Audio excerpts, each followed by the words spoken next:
cerita, benar ke dakwaan bahawa Zahid akan ke KDN dan Saifuddin akan ke KBDN KK, Muhyiddin dan PN dan kerajaan PN bebaskan Musa Aman dengan janji 500 juta. Tersebar di WhatsApp hari ini. Ada yang tersebar, ada WhatsApp, sebarkan di WhatsApp. Jangan tuduh saya pula yang kata sedemikian. Tersebar di WhatsApp. 4 negeri pembangkang dihalang sertai program kerajaan persekutuan menurut Sanusi. Muhyiddin dan Zaid disesat polis. Keputusan Syed Saddiq 9 November. Dan negara ini bukan idaman PAS. Sebab apa? So malam ni insyaAllah kami cerita tentang benda ni. Tapi sebelum kita nak cerita tentang benda tu, daripada sejak sekian lama, saya orang Sarawak tuan-tuan. Siapa yang tahu saya tahulah, saya ni orang Sarawak. So antara benda yang sebenarnya jadi open secret open secret pada orang bukan Islam yang nak masuk Islam, ialah bila dia dah masuk Islam, dia tak boleh keluar daripada Islam.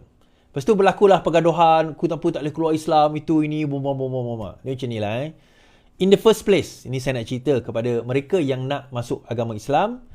Bukan kita nak menakut-nakutkan, tetapi anda kena tahu syarat pertama, kalau dah masuk agama Islam, dia tak boleh keluar Islam. Pergilah ke mahkamah mana sekalipun, di dalam negara ini, jawapannya tidak boleh. Jadi sebab itu kalau nak tukar agama, terutama kepada agama Islam, kena fikir dahulu, betul ke tidak. And most of the time, yang nak tukar agama ini, kerana mereka nak tukar agama for the wrong reason. Bukan kerana mereka nak betul-betul tukar agama. Saya bawa seseorang masuk agama Islam beberapa minggu yang lepas. Dan saya tanya dia, betul ke kamu nak masuk agama Islam? Ya, saya betul. Kenapa kamu nak masuk agama Islam? Saya tanya dia. Saya grill dia betul-betul. Sebab saya percaya pada agama Islam, sebab saya percaya kepada Allah, saya percaya kepada Nabi Muhammad. Dia cerita. Dan dia kepercayaan dia itu datang daripada memang dia yang nak, atas kesedaran dia sendiri, bukan sebab itu dan sebab ini. Jadi saya bawa dia dan proses itu berlangsung dan alhamdulillah telah pun memeluk agama Islam. Poinnya adalah saya tanya dia dulu, betul ke? Sebab saya cerita, dan juga orang yang mendakwah yang memasukkan dia ke agama Islam tu pun cakap, kalau anda masuk ke dalam agama Islam, tidak ada jalan keluar lagi. Betul, setuju atau tidak? Dia kata setuju. Kamu tahu, kamu aware. Kamu tidak ada orang memaksa kamu.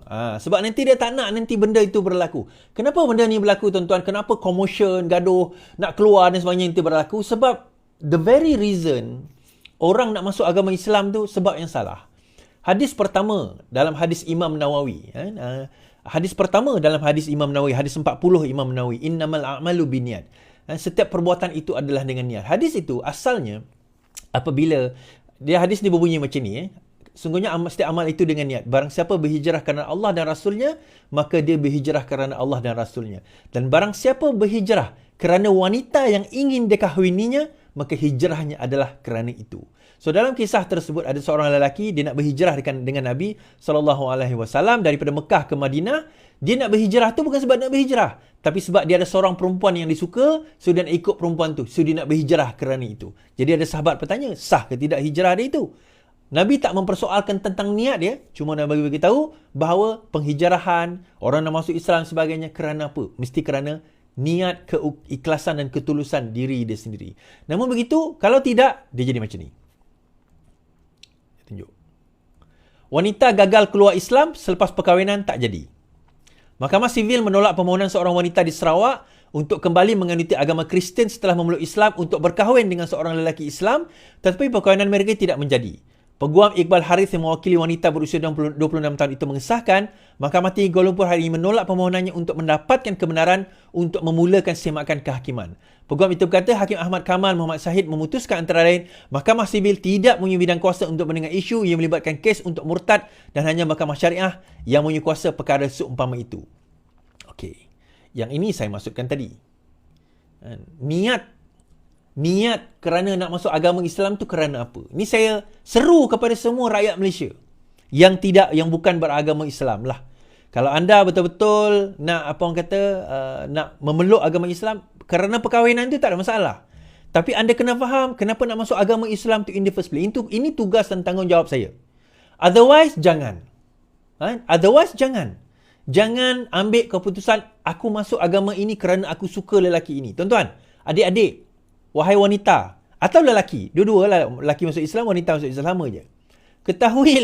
Ketahuilah, cinta itu hanya akan bersifat sementara.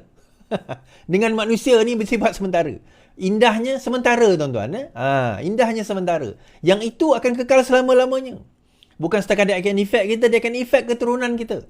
Kan? Akhirnya nanti apa yang berlaku, saya tengok sendiri sekeliling saya.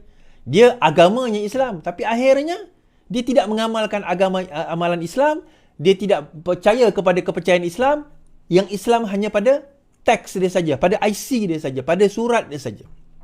Yang lain tu tak ada, tak membawa kepada apa-apa pun. Jadi kita kesian sebenarnya, bukan kita nak kata apa. Okey Is, maksudnya orang Islam ni hukum hudud tak membenarkan orang Islam keluar Islam ke Is? Yang itu perbincangan lain. Kita kena ada faham dua perkara. Kita kena faham dulu. Satu, undang-undang Islam. Satu, undang-undang Islam di Malaysia. Dia dua benda yang berbeza. Saya bagi contoh. Bolehkah orang Islam, orang bukan Islam, menggunakan kalimah Allah? Okey, soalan itu. Bolehkah orang bukan Islam menggunakan kalimah Allah? Ulama mengatakan jawapannya boleh. Menurut Islam, jawapannya boleh. Tetapi menurut undang-undang Islam di Malaysia, tak boleh. So, dia dua benda yang berbeza. So, adakah boleh orang murtad dan sebagainya? Itu ada perbincangan undang-undang di dalam syariah Islam yang syariah Islam. Tetapi dalam masa yang sama, di Malaysia dia ada kod dia. Dia ada kod Islam dia. Di mana kod itu bukannya milik Anwar Ibrahim, bukannya milik Menteri Agama Naim, Dato' Naim. Bukan. Dia milik siapa? Sultan ataupun agung di setiap negeri-negeri tersebut. So, pesanan saya, kalau betul-betul nak masuk Islam, masuk kerana anda yakin, anda percaya, anda ada keimanan, anda belajar dan anda yakin dengan agama tersebut. Bukan sebab anda nak kahwin dengan seseorang. Bukan anda kerana nak suka dengan orang. Bukan kerana anda cinta dengan orang tu. No, please. Don't do that. Dia akan merosakkan masa depan anda kalau anda buat kerana itu. Jangan. Dan kami tidak memaksa sesiapa pun masuk dalam agama Islam ini. La ikraha fid din. Ayat Quran kata la ikraha fid din. Tidak ada paksaan dalam nak agama Islam, nak masuk agama Islam. Tak ada paksaan. Tak paksa pun. Tak memaksa. Tapi janganlah dijadikan itu nanti alasan. Akhirnya dia akan merosakkan agama Islam itu sendiri. Itu pesanan saya kepada semua orang kat luar sana. Fikirlah 2, 3, 40 kali. Jadi mendapat jumpa lelaki macam ni, janji nak kahwin, akhirnya tak nak kahwin, dah masuk Islam. Akhirnya nak minta keluar balik. Macam mana? Ya, there are pigs out there. Ada lelaki yang tak elok, ada perempuan yang tak elok, sama je. Kan? Tetapi dalam masa sama, jangan kita perjudikan nasib kita hanya kerana cinta yang sementara. Okey, habis itu. Itu pesanan penaja daripada saya, tuan-tuan. Ni saya banyak sangat tengok kes ni. Banyak sangat saya tengok kes ni, akhirnya bercerai-berai, hidup tak apa orang kata, tak, yalah. Dia jadi tak natural kehidupan tu. Baik. Ahmad Zahid, kita terus dengan kes seterusnya. Ahmad Zahid kembali kemudi KDN, Saifuddin ke KPDNK. Setelah 2 bulan pemergian bekas Menteri Perdagangan Dalam Negeri, Allahyarham Datuk Seri Salahuddin Ayub, teka-teki mengenai siapa bakal calon pengganti beliau masih belum terjawab. Melewati tempoh Perdana Negeri serta 2 pilihan raya kecil di Pulai dan Dewan Undian Negeri Simpan Jeram, Perdana Menteri Datuk Seri Anwar Ibrahim masih belum memberikan bayangan jelas bila kekosongan jawatan dengan ditinggalkan Salahuddin itu bakal terisi. Yang ada hanyalah respons Anwar kepada wartawan dengan menyatakan pihaknya masih terbuka menerima cadangan nama calon bersesuaian untuk dipertimbangkan menjadi Menteri KPDN baru dalam masa yang terdekat.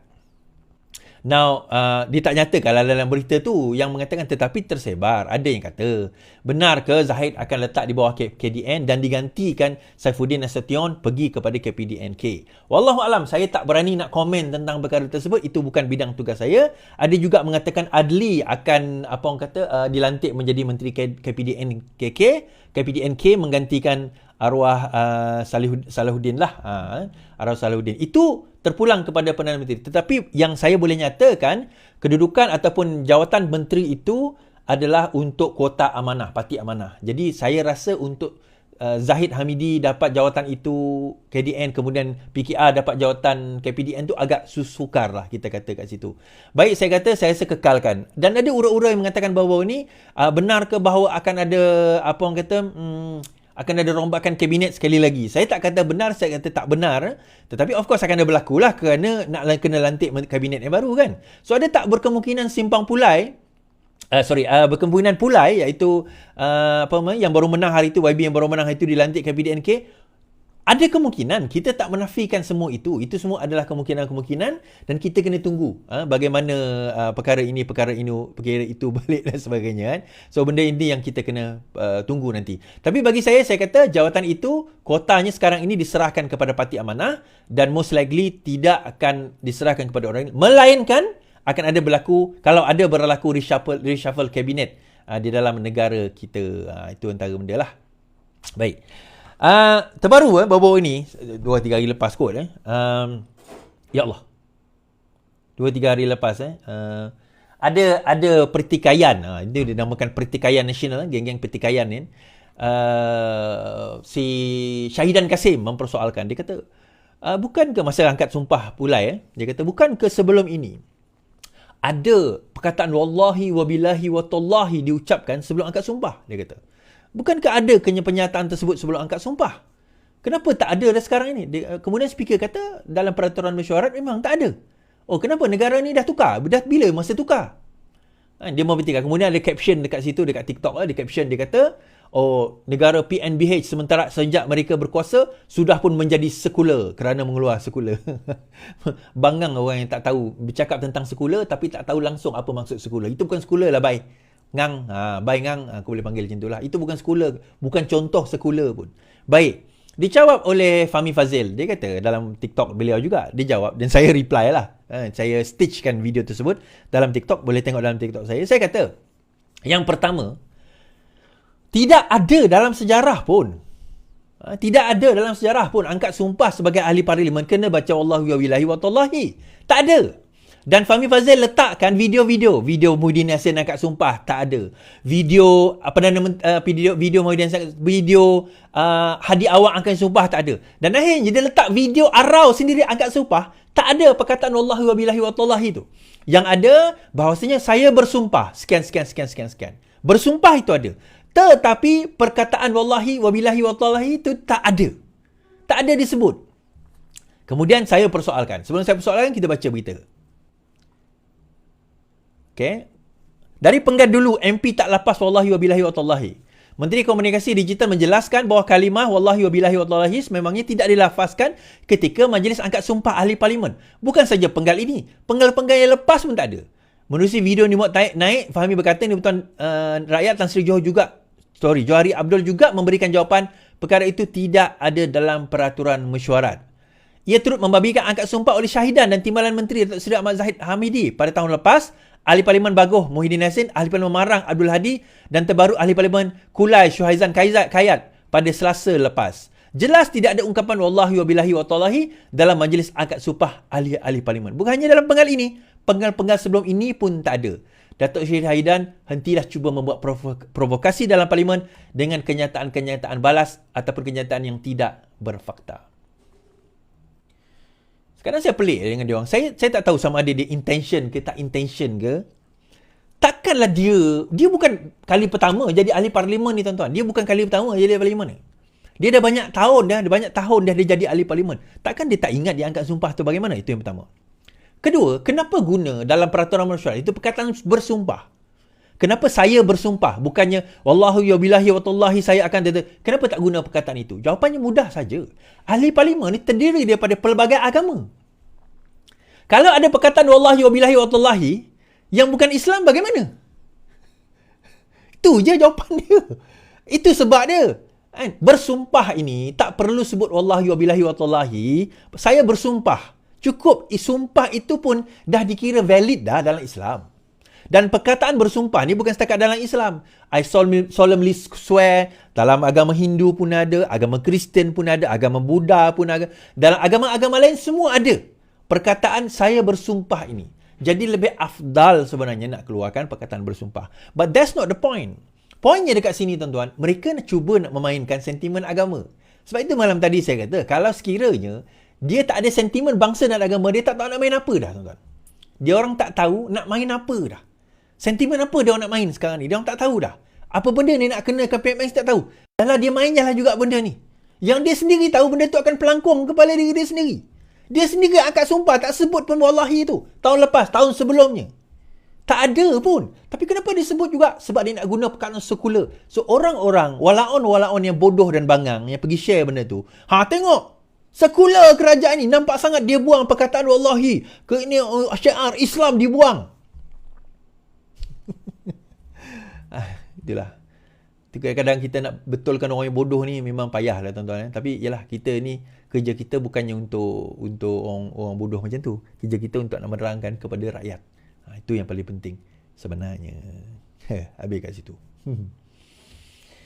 Okey. Muhyiddin Yassin menghadap polis lagi siasatan 3 jam. Pengurusi Perikatan Nasional Muhyiddin Yassin menghadap polis lagi bagi membantukan siasatan kes 3R. Kemudian melaporkan beliau disiasat di pejabat Lembaga Pembangunan Pelaburan Malaysia MIDA di Kuala Lumpur. Dia hadir kira-kira jam 9 suku dan beredar kira-kira jam 12 tengah hari. Hampir 3 jam. Anggota Parlimen Paguh yang juga Presiden Bersatu itu tidak memberikan sebarang kenyataan kepada media. Dia hanya tersenyum dan melambai tangan. Yelah, dulu Perdana Menteri pun mana pernah dia bagi kenyataan. Dia senyum. Senyum-senyum. Oh, ni live ah? Ni live ah? Ni live ah? Dia berani ke nak bagi kenyataan abang macam tu? Tak ada beraninya, tuan-tuan. Okey. Ketua Polis Negara Razaruddin Hussein sebelum ini dilaporkan berkata, siasatan berhubung perkara itu dilakukan unit siasatan jenayah terkelas Bukit Aman mengikut Seksyen 4 Sub A Akta Kesalahan Pilihan Raya dan Seksyen 233 Akta Komunikasi. Pada 3 September lalu, dia dikatakan mengeluarkan kenyataan berbaur perkauman dalam ceramah semasa kempen di Simpang Jeram, Johor. Di antaranya, dia kata orang Melayu tidak lagi menguasai kerajaan. Sementara itu, Razaruddin ketika dihubungi hari ini mengesahkan polis mengambil keterangan Muhyiddin Yassin. So, dalam kenyataan lain, Polis Diraja Malaysia juga mengambil keterangan daripada Muhyiddin dan juga bekas Menteri di Jabatan Perdana Menteri Datuk Muhammad Zaid Ibrahim pada Khamis. Pengarah Jabatan Siasatan berkata, Muhyiddin Yassin tadi dekat MIDA dan dikatakan bahawa beliau semua soalan yang dikemukakan telah dijawab sepenuhnya oleh kedua-dua pemimpin tersebut. Alhamdulillah, kerjasama yang diberikan adalah sangat baik dan perikatan sangat profesional. Okey. Mengulas lanjut, 5 saksi telah dipanggil memberi keterangan berhubung kenyataan yang dibuat oleh Muhyiddin sebelum ini. Menurutnya, pengurus PN itu mendakwa orang Melayu akan kehilangan kuasa ketika berceramah semasa kempen PRK di Simpang Jeram, Johor baru-baru ini. Dia, itu saya kata tadi, dua elemen dia Melayu, Islam, Melayu. Dia dua benda ni je. Dia benda ni je. Untuk dengan orang yang taksub ni, itu je yang dia boleh jual sebenarnya. Dia tak akan cerita polisi. Dia tak boleh cerita polisi pun. Dia tak boleh cerita kejayaan dia pun. Apa benda kejayaan yang dia buat? Apa kejayaan yang dia buat dia berjaya lakukan? Malah kalau kita tengok dekat negeri-negeri yang so-called negeri-negeri PN ni pun, tak ada kejayaan yang mereka boleh banggakan pun di negeri-negeri PN ni. Saya bagi contoh tuan-tuan. Okey, Sanusi claim Kedah terima pelaburan diluluskan 14.6 bilion ringgit. Kerajaan negeri Kedah menerima pelaburan diluluskan berjumlah 14 bilion bagi tempoh Januari hingga Jun 2023 katanya. Beliau berkata angka itu satu pencapaian membanggakan dipacu dengan kelengkapan fasiliti terutama di Kulim High Tech Park selain Kepatan San membuat keputusan. Ini satu pencapaian yang membanggakan dalam tempoh 6 bulan dan mungkin kita akan mencatat lebih daripada itu dalam tempoh 6 bulan lagi. Sasaran Kedah dalam Pelan Pembangunan 2035 setiap tahun kita akan capai purata 10 bilion katanya. Beliau berkata demikian kepada pemberita setelah memurusikan majlis di ahli lembaga pengarah Kulim Technology Park Corporation. Mengulas berkenaan Kedah Rubber City di Padang Terap, Muhammad Sanusi berkata kerajaan negeri telah melaksanakan tanggungjawab bagi menyediakan fasiliti. By the way, Kedah Rubber City yang sepatutnya melaburkan I think about 4 bilion telah menarik diri daripada melabur di negeri Kedah. Okey. Nah, sebelum kita pergi yang itu kita tak ada masalah sebenarnya kalau sekiranya kerajaan negeri Kedah berjaya menarik pelaburan dan sebagainya, kita sebenarnya tak ada masalah. Tetapi kalau sekiranya dia nak claim bahawa itu adalah atas usaha dia sendiri tanpa bantuan daripada federal, itu adalah satu kesilapan dia. Kita kena faham bahawa pelaburan yang dibawa masuk, terutama melibatkan perkara-perkara, terutama Kulim High Tech Park, adalah pelaburan yang biasanya melibatkan G2G di antara kerajaan persekutuan dan juga company-company berikut. Cuma kerajaan persekutuan akan memastikan dia orang nak pergi ke mana. Now, kenapa Kulim High Tech Park? Sebab dia dekat dengan Pulau Pinang, mudah untuk dia orang nak pergi hantar barang atau terima barang dan sebagainya. Dari segi kos itu murah. Itu logiknya. Tetapi kalau dia nak kata bangga bahawa itu adalah pelaburan atas kapasiti dia sendiri, dia tak boleh kata macam tu. Ni bukan nak deny tuan-tuan. Dia nak terima, teruskan. Kalau dia nak teruskan juga dengan benda ni, claiming benda perkara-perkara sebegini, kita tanya juga apa jadi dengan Langkah Suka yang kata nak bangunkan Langkawi 40 bilion. Apa jadi dengan REE? Nampak gayanya macam dah tak berbunyi dia sekarang ni. Apa jadi dengan projek-projek yang di-announcekan sebelum ini? Yang mana betul-betul melibatkan kerajaan negeri secara direct. Yang ini bukan kerajaan negeri secara direct. Yang ini adalah yang dibawa oleh kerajaan pusat. Pelaburan-pelaburan tersebut kebetulan dilakukan di kawasan negeri Kedah. Kenapa di kawasan tersebut? Kemudahan dah ada, pakailah. Kenapa nak bangang sangat? Nak buat kat tempat lain kan? Dah ada kemudahan tersebut, gunakanlah. Ya, dia akan benefit orang negeri Kedah, tetapi tak boleh dia claim itu dia yang bawa. Dalam masa yang sama, dia kata macam ni. Sanusi dakwa 4 negeri pembangkang dihalang sertai program kerajaan persekutuan. Alostar Menteri Besar mendakwa Exco dari 4 negeri PN dihalang untuk sertai program anjuran kerajaan. Sanusi berkata langgaran itu termasuk Exco sukan di negeri pembangkang tidak dapat mempengerusikan hal ehwal sukan negara peringkat negeri seperti sebelum ini. Sebaliknya, kata beliau, pelaksanaan program itu turut diserahkan kepada pejabat ICU di bawah Jabatan Perdana Menteri untuk melaksanakan program berkenaan di negeri pembangkang. Tapi mereka nak pakai DO di peringkat daerah. Exco sukan mereka tak mau pakai. DO mereka nak. Nampak tak? Dia kata. Saya rasa tak sihat politik macam ni. Awak mereka pecat Kedah dari Malaysia dah kah? Kalau rasa kita Kedah part Malaysia tak patut buat macam ni. Politik itu tahun 70-an, 80-an boleh lah. 20-22 tak boleh orang macam tu. Habak mereka tak payah main politik macam tu, katanya. Okay, saya tak nak baca yang lebih-lebih lagi lah. Dia macam ni penglibatan, bila melibatkan projek ataupun program federal, maka ia melibatkan kerajaan ataupun melibatkan pusat. Melibatkan pusat. Dalam kes ini, Kementerian Belia dan Sukan. Bila Kementerian Belia dan Sukan, bajet itu datang daripada pusat. Kalau sekiranya Kedah nak buat juga perkara tersebut, senang saja. Dia buat projek di peringkat negeri.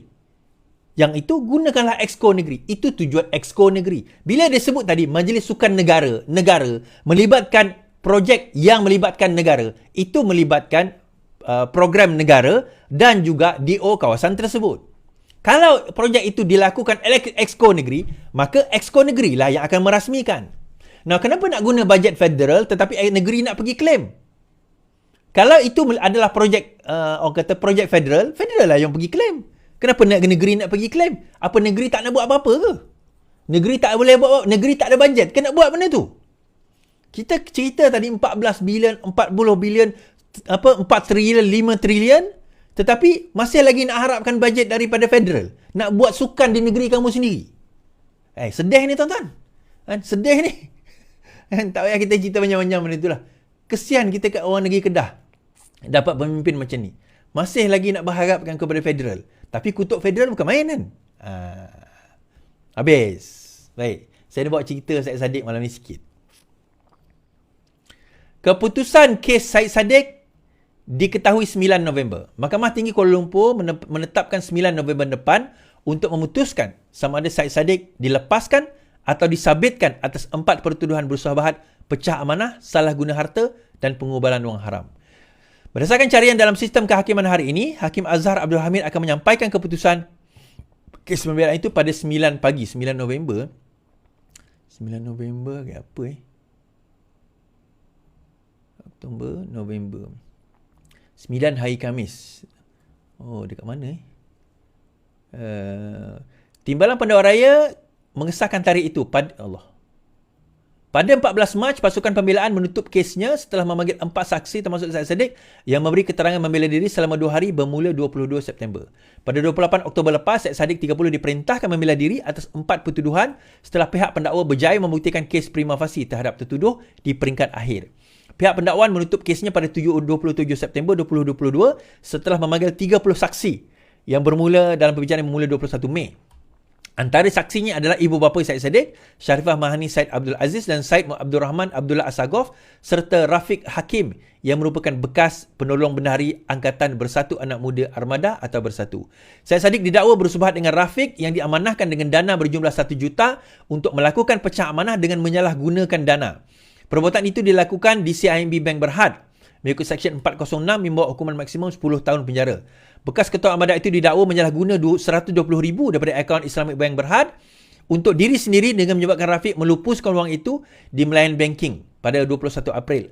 Pertuduhan dibuat mengikut Seksyen 403 Kanun Keseksaan yang membawa hukuman penjara minimum 6 bulan, maksimum 5 tahun dengan sebatan dan boleh dikenakan denda jika sabit kesalahan. Beliau juga berdepan 2 pertuduhan melibatkan diri dalam aktiviti pengubahan wang haram, iaitu memindahkan wang masing-masing kira-kira 50,000 ke dalam akaun syarikat kepada akaun milik ASB di sendiri yang merupakan hasil aktiviti haram di sebuah bank di Jalan Perling, Taman Perling, Kuala Lumpur, Johor Bahru. Pertuduhan menurut Seksyen 4 Sub 1 Sub B Akta Pencegahan Wang Haram, penjagaan pembiayaan keganasan dan hasil aktiviti haram yang boleh dihukum di bawah Seksyen 41 Akta yang sama, memperuntukkan hukuman maksimum penjara 15 tahun, denda 5 kali ganda jumlah dan hasil aktiviti haram jika sabit kesalahan. Now, setakat ini, okay, kes tersebut berbeza dengan cerita-cerita, tak payah cerita kes Zahid detail, tapi kita cerita kes ini detail.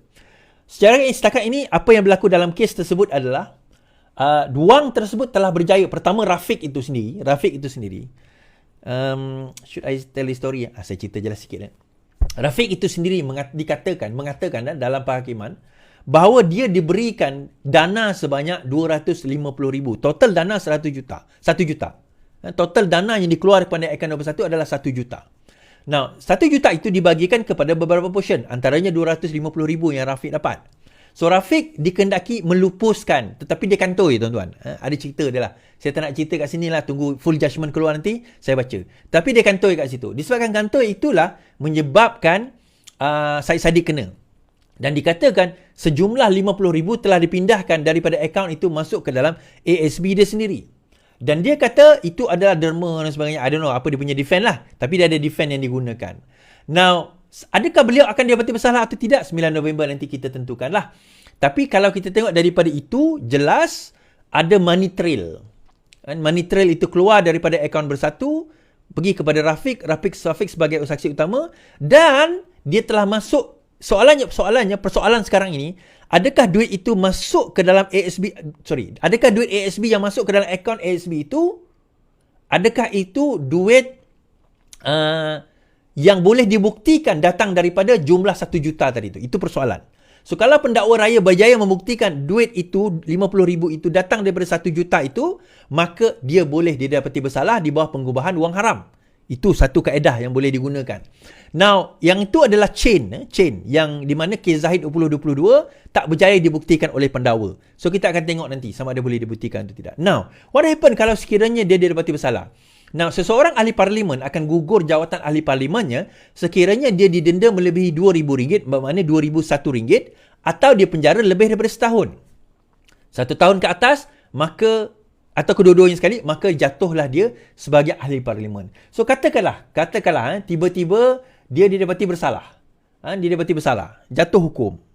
Denda lebih daripada RM2,000, of course, obviously lah kan. Dan penjara. Ataupun tak ada penjara tapi lebih denda. Adakah jatuh jawatan ahli parlimennya? Jawapannya tidak lagi. Not yet. Tidak lagi. Pending apa, tuan-tuan? Pending appeal. So, immediately, peguam bela dia boleh letakkan stay of execution dipanggil. Stay maknanya dia tahan dulu, dia tangguh dulu hukuman tersebut pending appeal. Menunggu kepada rayuan yang akan dikemukakan di mahkamah lebih tinggi, maka proses itu akan berlaku beberapa tahun sehinggalah mahkamah terakhir, kalau mahkamah tinggi, dia mahkamah terakhir, mahkamah persekutuan memutuskan dia tetap bersalah, maka di situ barulah jatuh. Itu pun mengambil masa saya rasa 5 tahun lagi kot. Bukti dia, tuan-tuan tengok sendiri Najib Tun Razak hari itulah, walaupun sudah didapati bersalah, tetapi dia masih lagi menjadi ahli parlimen kerana perkara tersebut. Sebagaimana kita tahu, dia adalah stay of execution. Okay? Stay of execution. Baik. Dalam masa yang sama, dana tersebut, kita cerita tentang dana. Saya akan kembali kepada cerita dana ni, tapi saya nak bawa cerita yang pas sebut kan, dalam ceramah beliau, ceramah apa ke tak tahulah. Ini perling kot. PAS kata, bukan ini negara yang kita idamkan, kata PAS. PAS kata, ini bukan negara yang diidamkan.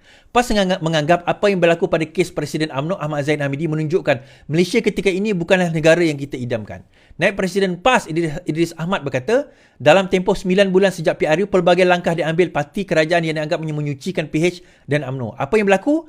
Dakwa Idris merupakan kejayaan besar dalam kerajaan politik parti-parti terbabit ketika kes Ahmad Zaid sudah dibuktikan wujud prima facie. Rakyat perlu tahu bahawa keputusan menarik balik pendakwaan adalah keputusan pihak pendakwaan, bukan pihak mahkamah. Apabila pihak pendakwa gugurkan pendakwaan, maka mahkamah tidak pilihan selain melepaskannya, katanya. Jadi dia menggunakan hujah bahawa, nampak sangat ada campur tangan kerajaan.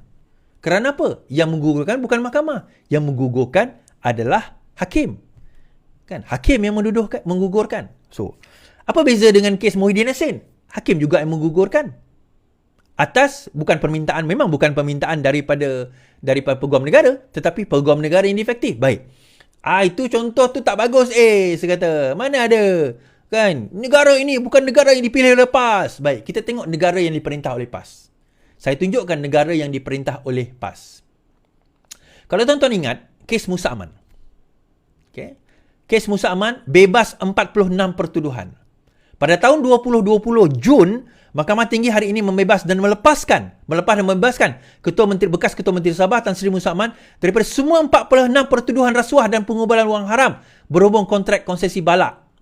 Hakim Muhammad Hussein membuat keputusan setelah beliau diberitahu oleh Timbalan Pendakwa Raya bahawa pihak pendakwa raya menarik balik semua tuduhan terhadap Musa. Dia tarik balik, tak masuk mahkamah lagi tuan-tuan. Yang tu dah ada masuk mahkamah, dah ada prima facie. Yang ni tak masuk mahkamah lagi, tarik balik. Kan? Pendakwaan itu dibuat pada bila tuan-tuan? 2018.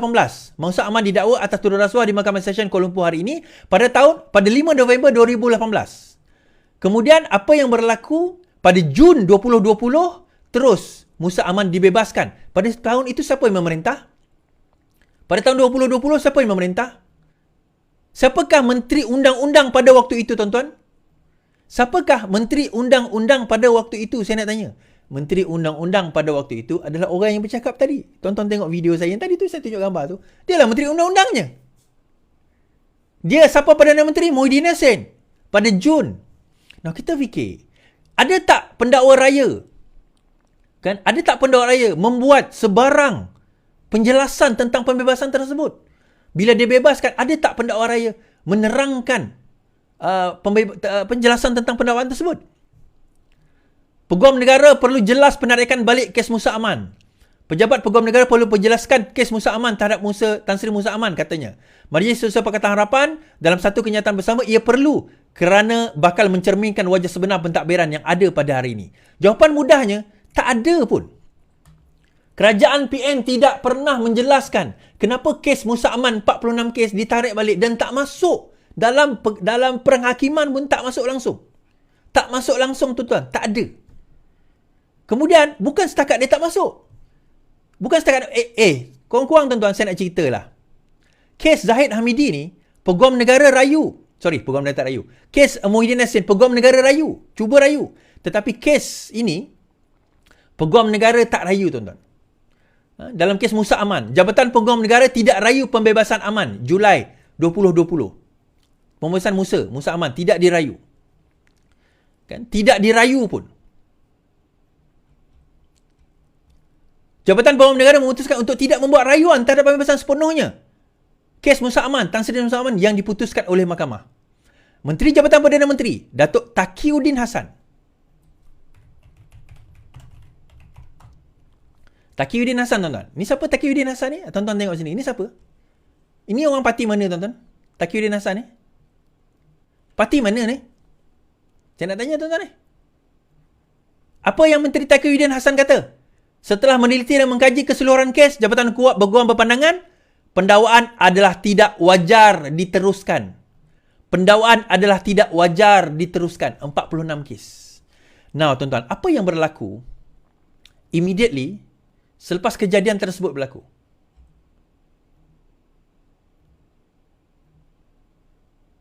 Apa yang berlaku tuan-tuan? Tuan-tuan tahu tak apa yang berlaku selepas itu? Sebaik saja Musa Aman dibebaskan, Hamzah Zainuddin pergi ke Sabah. Kemudian Syafiq Abdal menyatakan bahawa sekarang ini ada orang cubaan untuk membeli ahli parlimen dan juga ahli Dewan Undangan Negeri Sabah. Dan kemudian pada bulan Julai, Musa Aman buat SD, akuan bersumpah, mengatakan dia ada majoriti. Tak lama lepas itu, Syafiq Abdal terus bubarkan Dewan Undangan Negeri, berlaku pilihan raya negeri di Sabah pada September 2020. Selepas kejadian ini. Now, saya ada terima WhatsApp.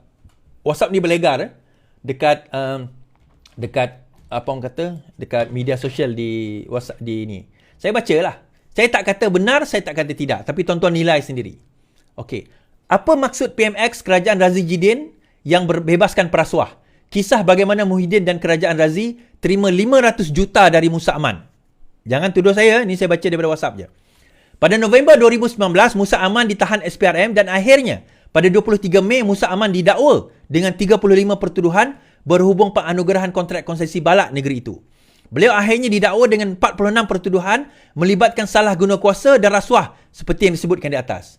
Selepas langkah Sheraton, setelah Muhyiddin Yassin menjadi Perdana Menteri, beliau tahu beliau perlukan sokongan dan dari lebih ramai ahli parlimen untuk kekal berkuasa. Dia tahu UMNO tidak boleh dipercayai dan sekiranya UMNO tarik diri, maka kerajaan Muhyiddin Yassin akan benar menjadi kerajaan yang gagal. Pada masa yang sama, UMNO juga berkomplot tidak mahu bersama dengan Bersatu. Tapi menjadi kerajaan adalah lebih baik dari menjadi pembangkang. Maka mereka bersetuju, iaitu bersama dengan Bersatu.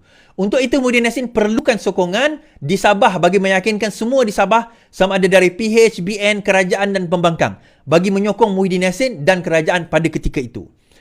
Seorang yang diketahui mempunyai dana dan kekuatan tersebut tidak lain tidak bukan ialah Musa Aman. Maka dengan kes tersebut, Musa Aman berunding dengan Muhyiddin. Bukan sekadar dia akan membantu membeli ahli parlimen dan kerajaan negeri Sabah, dia juga akan membayar sejumlah wang kepada Muhyiddin Yassin untuk membebaskan beliau. Jumlah yang dimaksudkan ialah kira-kira 500 juta. Pecahan jumlah adalah 200 juta bagi tujuan membeli ahli parlimen dan ahli Dewan Undangan Negeri Sabah dan selebihnya akan diberikan kepada Muhyiddin Yassin untuk menggugurkan 46 kes Musa Aman. Di sini beberapa peristiwa berlaku. Pada 9 Jun, Musa Aman dibebaskan dari 46 pertuduhan. Mahkamah Tinggi membebaskan dan melepaskan DAA Musa Aman setelah Timbalan Pendakwa Raya Datuk Azhar Abdul Hamid berkata bahawa pihak pendakwaan menarik semula tuduhan terhadap Musa. Bermakna AGC telah memberi arahan agar semua pertuduhan ditarik balik sebelum kes tersebut dibicara. Kes itu tidak pernah dirayu oleh Peguam Negara setelah itu. AGC adalah Idris Harun dilantik pada 6 Mac 2020 oleh Muhyiddin Yassin. Mac dia dilantik, Jun dia membebaskan Musa Aman.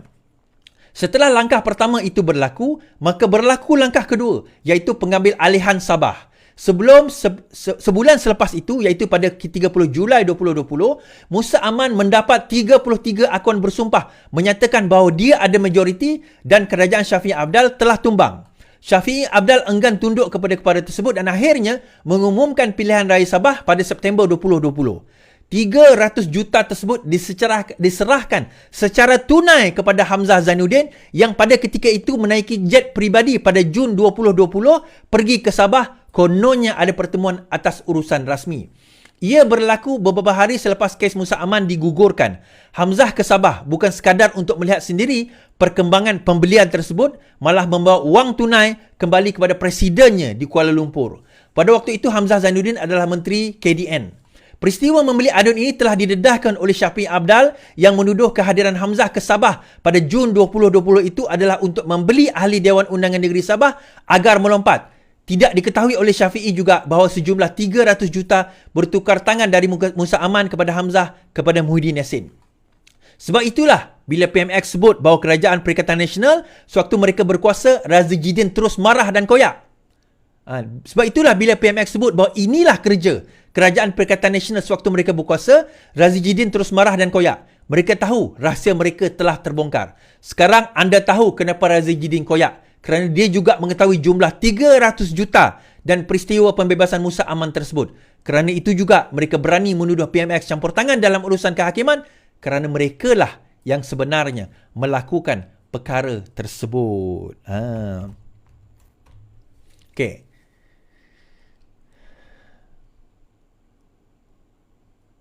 Okey.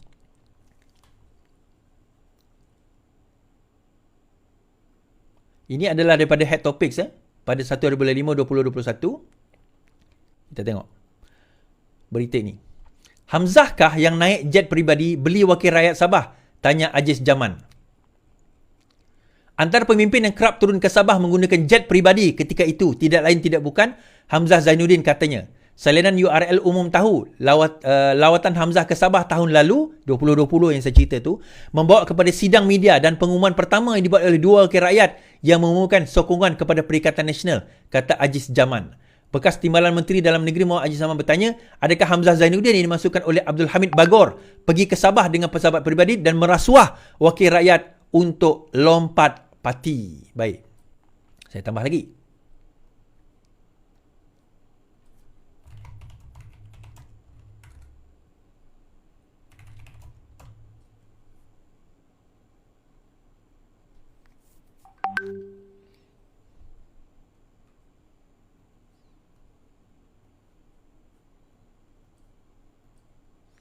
Terdedah tuan-tuan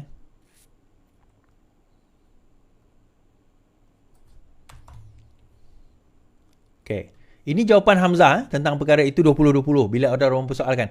Dia pergi ke Sabah tu tujuan apa? Sebab lepas dia sampai Sabah tu, dua orang ahli Dewan Undangan Negeri Sabah yang sokong Syafiq Abdal lepas tu lompat parti tuan-tuan.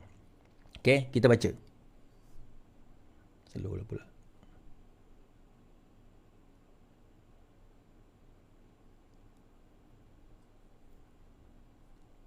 Okay. Saya ke Sabah atas urusan kerja, bukan hal politik. Hamzah Zainuddin. Okay, dia kata dia urusan kerja dan bukan politik. Bermakna apa yang saya nyatakan tentang Hamzah pergi ke Sabah pada 2020 itu adalah benar, tuan-tuan. So pada masa itu, soalan kita, apa pendirian PAS? Menteri Undang-Undang pada waktu itu adalah orang PAS. Apa pendirian mereka? Nah, cerita 500 juta, 300 juta itu apa yang dispekulatkan. Tetapi peristiwa tersebut sebenarnya membawa kita berfikir, kenapa Razi Jidin tu koyak? Kan? Punyalah macam-macam dia maki Datuk Seri Anwar Ibrahim, peliwat ni, bebaskan apa reformatik, macam-macam dia maki. Tapi Anwar Ibrahim petik satu je. Engkau orang pun buat benda yang sama lah. Ini sistem yang korang buat. Kamu yang buat benda yang sama. Terus dia koyak tu. Tarik balik. Koyak tuan. Kenapa? Cerita tadi tu. Kalau kena tu tuan-tuan. Tak, ada yang tanya saya, tak boleh dakwa ke Is? Tak boleh dakwa ke? Jawapan dia bukan masalah tak boleh dakwa. Transaction dalam cash. Ni yang tulis dalam cash. So bila transaction dalam cash, dia orang tahu. Bila transaction dalam cash ni agak sukar kita nak buktikan. Namun kalau kita put two by two together, kita tengok rentetan yang berlaku di Sabah pada ketika itu. Kita dengar cerita yang sebut tadi, macam logik juga. Cuma cerita tu bukan saya yang tulis jangan tuduh saya pula. Kita dapat tersebar sekarang ini di dalam WhatsApp group. Tonton nilai sendiri lah. So, kalau PAS kata, ini bukan kerajaan yang kita nak. Jadi, itu kerajaan yang dia nak. Sekurang-kurangnya PMX sendiri kata, saya tak campur tangan dalam urusan kerajaan. Yang itu, adakah PAS berani menafikan mereka tidak campur tangan dalam urusan pembebasan sedemikian? Tuan-tuan, fikirlah sendiri. Tanyalah conscious sendiri. Kita lihat sendiri. Itulah dia. Mereka yang bercakap tapi tak serupa bikin, tuan-tuan. Baik, itu saja daripada saya pada malam ini. Terima kasih. Harap sebarkan. Terima kasih 11,000 yang menonton kita. Selamat malam saya ucapkan. Selamat beristirahat. Yang penting, lawan tetap lawan. Assalamualaikum.